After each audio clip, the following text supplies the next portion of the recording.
para contrarrestar la crisis de empleo y productividad? Julio, ya estamos tomando decisiones justo en la dirección de proteger las vidas, pero que durante el tiempo de crisis, que demore esto, durante el tiempo de pandemia, no haya hambre. Y usted lo dice, la única forma de hacerlo es ponerle recursos, ponerle ese efectivo que necesitan las familias que más sufren con esta pandemia.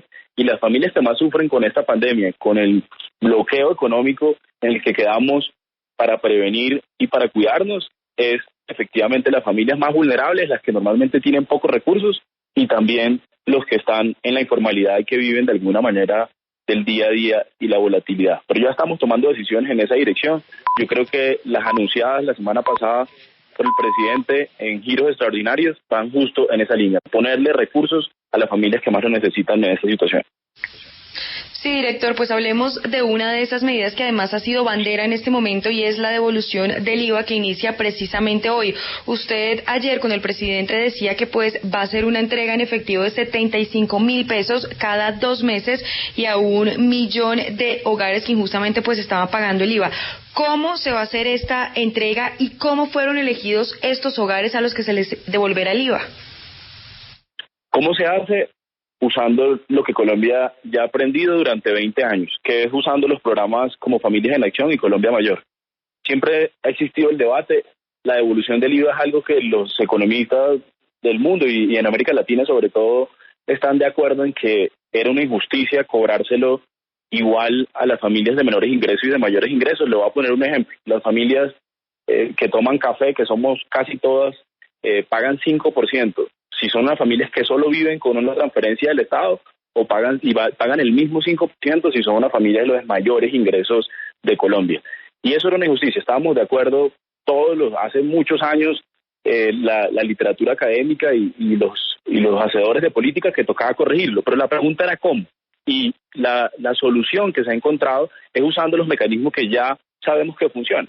Familias en Acción, 2,600,000 hogares están registrados, Colombia Mayor, 1,700,000, en Jóvenes en Acción, 206,000 jóvenes, usando ese mecanismo que normalmente algunos están mascarizados, pero hay otros que ni siquiera han tenido nunca, jamás una cuenta bancaria, pero a través de un teléfono, simplemente teniendo un número de celular, pueden tener acceso a esa transferencia en efectivo. ¿Cómo se escogieron? Pues se escogieron al 1,000,000 más vulnerables, a los que tienen menores puntajes dentro del sistema de Sisbén, que hay más de 36 millones de registros, y se escogieron el 1,000,000 más vulnerables de esos programas Familias en Acción y Colombia Mayor. Señor director, ¿cómo se va a garantizar que este dinero llegue a las personas que realmente lo necesitan? Usted dice, mire, ya hay una base de datos, ya está todo, pero ¿qué pasa si una persona se hace pasar por a alguien que está en Familias en Acción o colados, mejor dicho? Hay un sinnúmero de protocolos para poder no solo identificar, sino que las personas que identificamos efectivamente y las familias que identificamos efectivamente sean quienes lo reciban. Los operadores han aprendido muchísimo a través de los años en esos procedimientos, pero es muy importante recalcar algo con lo que arrancaba la entrevista y la primera pregunta que hacía Julio, y una afirmación era: ahorita todo el mundo lo necesita. En realidad, esto es un esfuerzo que adelantamos. Nosotros creemos que corregir esta injusticia desde que el gobierno, lo estamos diciendo, era algo necesario, era una tarea pendiente que tenía Colombia, pero ahorita cualquier familia lo necesita. No solo los 2,600,000 que están en Familias en Acción y en cada uno de los programas, de los cuales arrancamos con 1,000,000, sino en realidad también los informales que nunca han estado, por ejemplo, en programas y que también necesitan una mano del Estado y de la sociedad colombiana en estos momentos. Señor director de Planeación, quiero volver sobre la pregunta de Julio, porque me parece que su respuesta no ha sido suficiente para resolver el punto de la capacidad del Estado para atender esas dos características principales que son la salud y la economía. Lo que dice el doctor Cabrera es que no alcanza eso que ya se ha hecho con buen criterio, pero que no es suficiente. Por tanto, la pregunta es si usted considera conveniente y oportuno para satisfacer esa preocupación utilizar el recurso constitucional para que el Banco Central autorice al gobierno para endeudarse hasta donde toque. Colombia ya ha tomado decisiones en expandir el gasto en un momento que es absolutamente necesario. Nosotros teníamos un presupuesto general de la Nación aprobado que no tenía cerca de 15 billones de pesos, 14.8 exactamente, que incluimos en el Fondo de Emergencia Económica del Decreto 444, conocido como FOME. Efectivamente estamos haciendo cosas que no estaban dentro de los planes. Sí, son 15 billones de pesos que no estaban dentro del plan de gasto, que no estaban en el marco fiscal de mediano plazo, que no estaban en el presupuesto general de la Nación, y ya estamos haciendo cosas adicionales. Yo creo que a medida que pasa el tiempo nos tocará ir tomando y revisando cada una de las opciones. Lo cierto es que el presidente lo ha dicho, ayer lo reiteró, no vamos a dejar de hacer nada, vamos a hacer todo lo que sea necesario para garantizar primero la salud de los colombianos, los recursos que necesita el sistema de salud para poder garantizarle la vida y la salud de los colombianos, y segundo, que mientras estamos en esta pandemia, que sin lugar a dudas genera una crisis económica mundial y que genera choques a la actividad económica local, no tengamos hambre. Las familias que por alguna razón necesitan tener un ingreso, necesitan tener un efectivo para poder alimentarse en este momento en que las personas no pueden salir, en que las familias no pueden salir de sus hogares, efectivamente haremos todo lo que está a disposición del marco legal. Entonces puedo interpretar su respuesta como que el gobierno